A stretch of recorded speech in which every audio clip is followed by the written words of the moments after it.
फूलदेई यानी कि फूल संक्रांत। मित्रों, सभी को फूलदेई पर्व की हार्दिक शुभकामनाएं। फूलदेई पर्व प्रकृति को आभार प्रकट करने वाला उत्तराखंड का एक लोक पर्व है। चैत महीने की संक्रांति को जब पहाड़ों से बर्फ पिघल जाती है, सर्दियों के मुश्किल दिन बीतने लग जाते हैं, तो उत्तराखंड के पहाड़ बुरांस के लाल फूलों की चादर ओढ़ने लगते हैं। तब पूरे उत्तराखंड में खुशहाली के लिए फूलदेई का त्योहार मनाया जाता है। सर्दी और गर्मी के बीच का मौसम फ्योली, बुरांश और बसिंगू के पीले, लाल और सफेद फूल और बच्चों के खिले हुए चेहरे, फूलदेई से यही तस्वीरें सबसे पहले जहन में आती हैं। नए साल, नई ऋतुओं का, नए फूलों के आने का संदेश लाने वाला ये त्योहार आज उत्तराखंड के गांवों और कस्बों में मनाया जाता है। बेशक वक्त बदल गया है, लेकिन यह परंपरा पहाड़ों में आज भी जीवित है।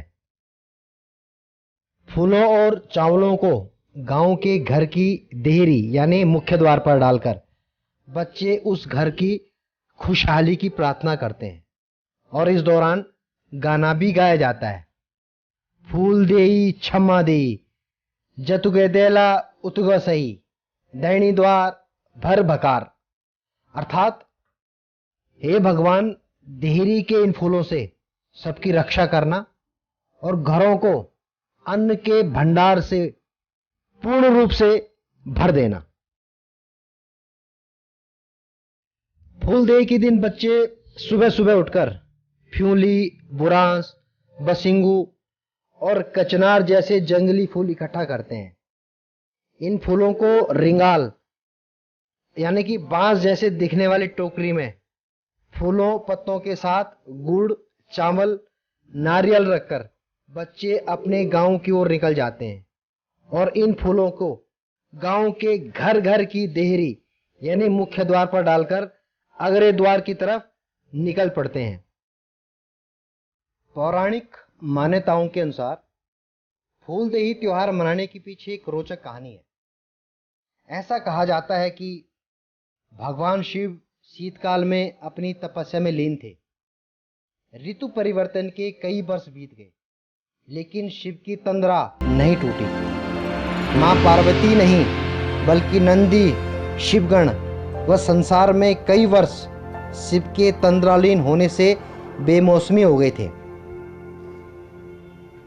आखिर मां पार्वती ने ही उपाय निकाला। फ्योली के पीले फूल खिलने के कारण सभी शिवगणों को पीतांबरी जामा पहनाकर उन्हें छोटे बच्चों का रूप दे दिया गया। फिर सभी से कहा गया कि देव क्यारियों से ऐसे फूल चुनकर लाएं जिनकी सुगंध पूरे कैलाश पर्वत पर फैल जाए। सबने मां पार्वती का अनुसरण किया और फूल सबसे पहले शिव के तंद्रालीन मुद्रा को अर्पित किए गए, जिसे कि फूलदेई कहा गया। साथ में सभी ने आदिदेव महादेव से उनकी तपस्या में विघ्न डालने के लिए उनसे क्षमा मांगते हुए कहा, फूलदेई क्षमा देई, भर भकार तेरे द्वार आए महाराज। शिव की तंद्रा टूटी, मगर बच्चों को देखकर उनका गुस्सा शांत हुआ और वह स्वयं भी इस पर्व में शामिल हुए। तब से उत्तराखंड में फूलदेई पर्व बड़े धूमधाम से मनाया जाने लगा, जिसे आज भी बच्चे ही मनाते हैं और इसका समापन बड़े बुजुर्ग ही करते हैं। सतयुग से वर्तमान तक इस परंपरा का निर्वहन करने वाले ग्वाल बाल ही हैं। फूलों में कोमलता होती है, अतः इसे पार्वती तुल्य माना जाता है। यही कारण है कि पुष्प सबसे ज़्यादा लोकप्रिय महिलाओं के लिए ही होते हैं, जिन्हें सतयुग से लेकर कलयुग तक महिलाएं आभूषण के रूप में भी उपयोग करती हैं। बाल पर्व के रूप में पहाड़ी जनमानस में प्रसिद्ध फूलदेई त्योहार से ही हिंदू शक संवत शुरू हुआ, फिर भी हम इस पर्व को बहुत हल्के में लेते हैं। जहाँ से प्रकृति ने अपना श्रृंगार करना शुरू किया, जहाँ से प्रकृति ने हमें कोमलता सिखाई, जिस बसंत ऋतु के आगमन में कोमल हाथों ने हर वर्ष पूरी धारा में विद्यमान घरों की देहरियों में पुष्प वर्षा की, उसी धारा के हम शिक्षित जनमानस कब यह समझेंगे कि यह अबोध देवतुल्य बचपन ही हमें जीने का मूल मंत्र दे गया। फूलदेई अर्थात फूल संक्रांत की आप सभी को बहुत बहुत शुभकामनाएं। नमस्कार।